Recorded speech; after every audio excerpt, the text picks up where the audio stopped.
Приобщить молодежь к истории, культуре и традициям Чувашии. Сегодня в стенах Чувашского госуниверситета впервые стартовал Международный молодежный культурный форум «Республика на Волге». Форум собрал самую активную молодежь Чувашии. В течение 2 дней участников ожидают культурные и образовательные программы. Говорить будут о менталитете и национальных традициях, истории края и изучении родного языка. На одной из секций обсудят реализацию идей промышленного туризма.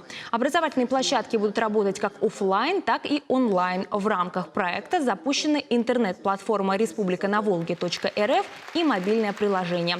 По словам организаторов, находясь на удаленке, поучаствовать в форуме смогут как минимум 300 парней и девушек.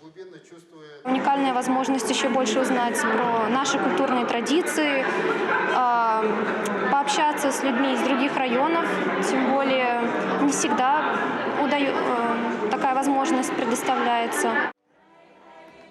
2 дня форумчане будут участвовать в мастер-классах, флешмобах, раскрывающих национальные особенности национальной культуры. Ярким обещает быть и конкурс дизайнеров современной одежды, элементы которой будут расшиты узорами чувашской вышивки.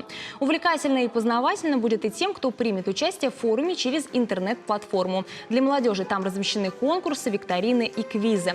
Также на встречу с активистами приглашены федеральные и региональные эксперты, артисты, спортсмены и блогеры.